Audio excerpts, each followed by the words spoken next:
LAElsTv. It's your boy LA. So we back with another video.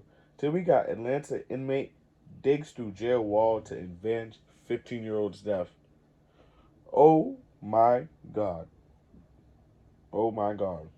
I know, I don't even know what to say, but we just go tune into this, and but go ahead and smash the like button, comments for recommendation. I want to see it here.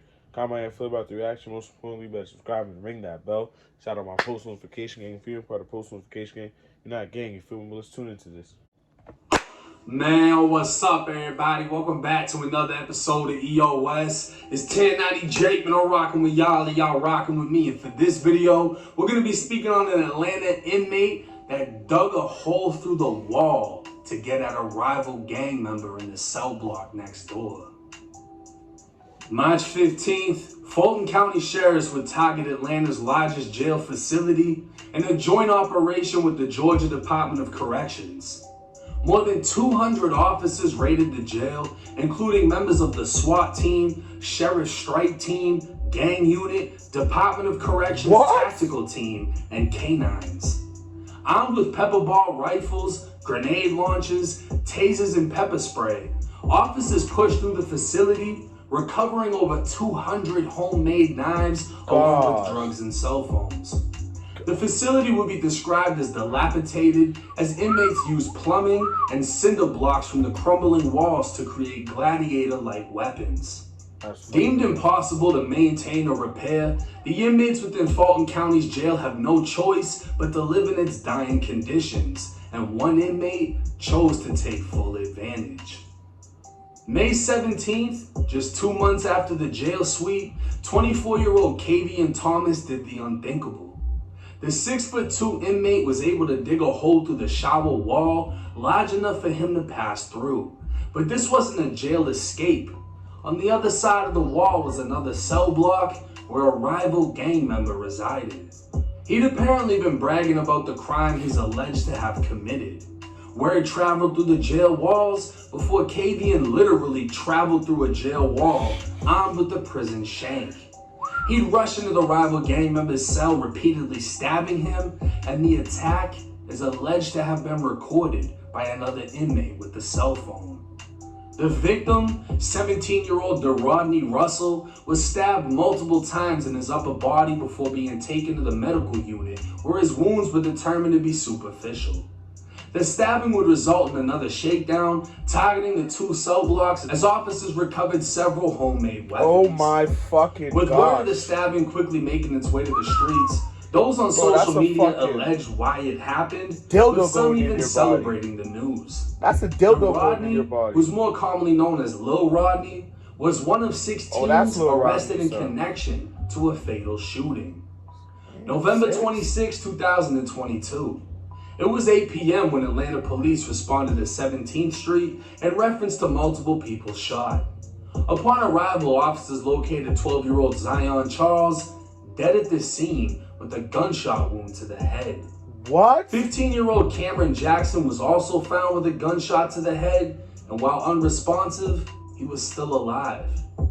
4 other teens have been shot but were in stable condition as officers began investigating what took place. What the fuck? Speaking with an off-duty officer and Atlantic Station security guards, they stated they'd escorted a group of minors away from the train station for disorderly behavior.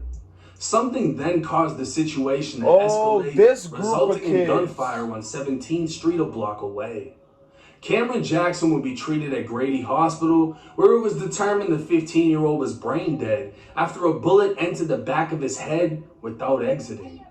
3 days after the shooting, he'd be pronounced dead, and on November 30th, investigators would determine he was the intended target of the shooting without stating why. His mother would speak with the news in the days that followed. I homeschooled Cameron so that I could make sure that Cameron was, the best student that he could be. And I have his coach here with me. Cameron has been boxing since he was 9. And we would take him to boxing like every day. This is not about Cameron. This is not about that other little kid. This is about all of our children. Listening to the other mother speak about not having the resources. You know, in my situation, we had all the resources, but the one thing that we were unable to deal with was the community, the environment, the city, and that right there is something that I'm committed to transforming in Atlanta. While speaking highly of her son and condemning the community, one can only wonder why a 15-year-old boxer with all the resources to succeed would be targeted and gunned down. But a closer look into Cameron's life outside the gym would reveal an entirely different lifestyle than the one shared by his mother. Cameron was more commonly known as Lil Cam, and on his own Instagram, he could be seen posing with a variety of guns, including a story post of him riding in a...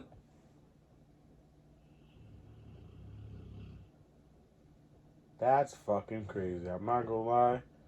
That's why we gotta watch. Well, not we, because I don't got kids yet.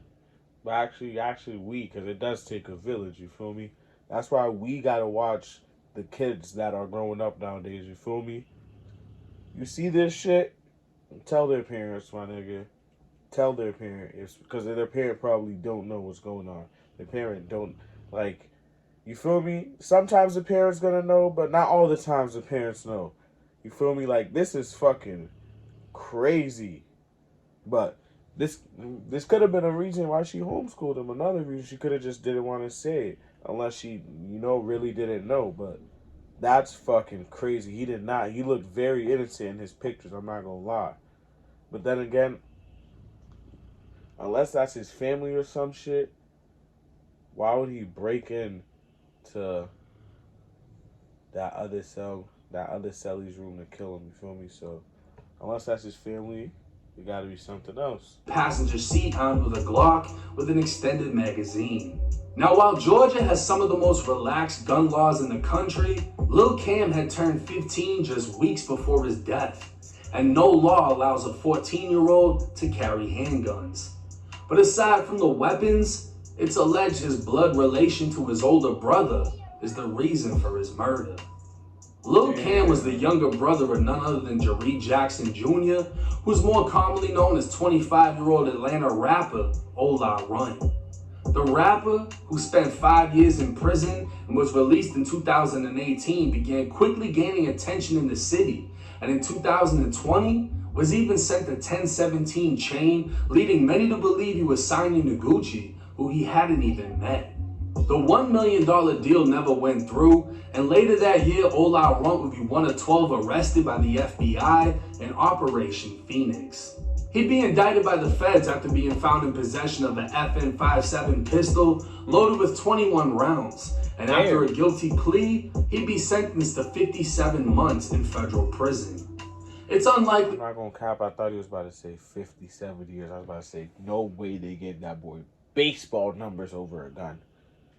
Even if he was a felon. 57? Come on, y'all. The sentencing of 57 months had anything to do with the FN-57, but goddamn, what a coincidence.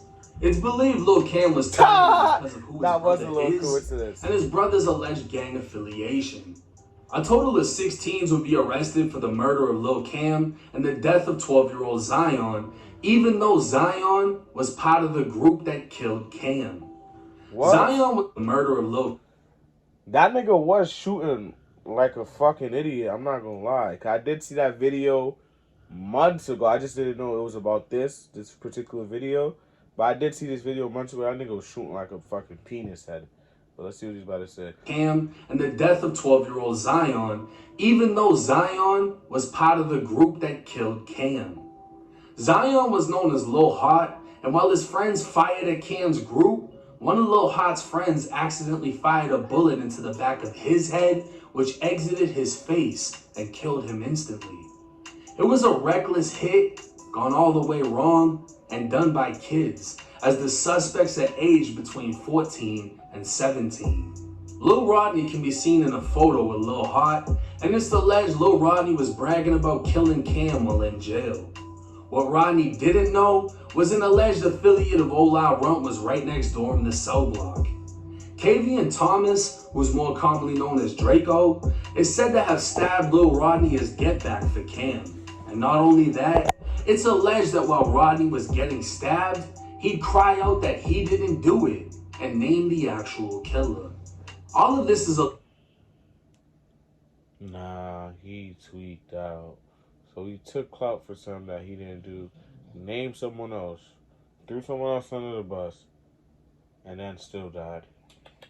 That's crazy. Alleged to have been recorded on video by a cell phone within the jail, but the video has yet to be released.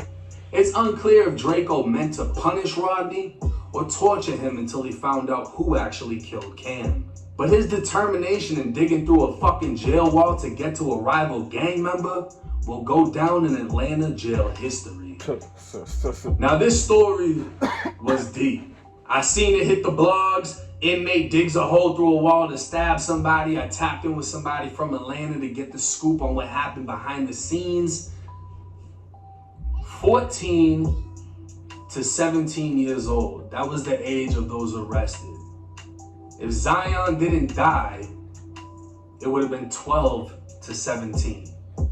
And because it was a sloppy hit, this 12-year-old got shot in the back of his head because his homeboy was behind him firing at Cam.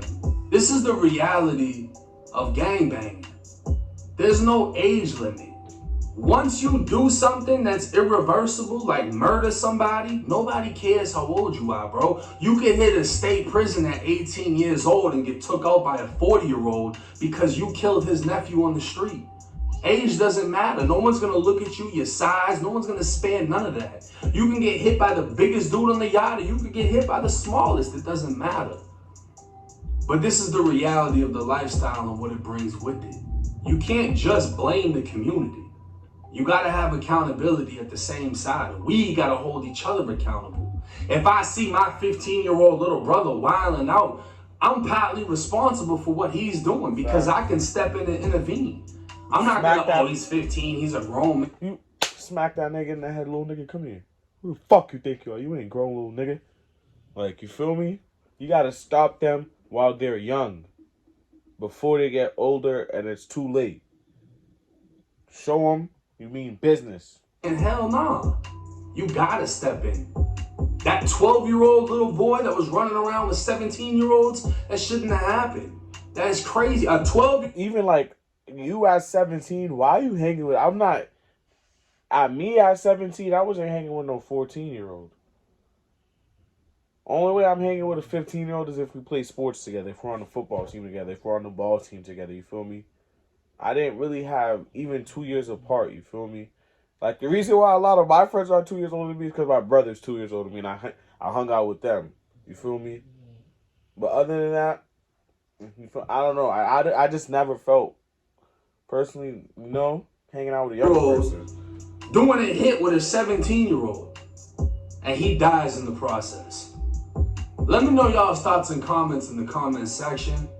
Rest in peace to the victims. It's 1090 Jake. I'm rocking with y'all, and y'all rocking with me. Till next time.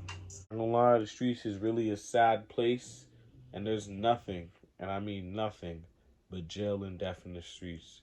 So y'all should stay out of them, because it's not fun. It's a gritty world. It's a dog-eat-dog world, and whether you go on the streets, whether you go to jail, you could die on the streets, for sure. There's guns, there's everything, there's knives, feel me? You could die in jail, feel me? You could get stabbed up, all that, mistreated. It don't matter. Even, it don't matter. You got guns on the street, you're tough. You hit jail, now you're with real dogs. You're with real niggas who are really tough, who could fight, who don't need guns, nigga.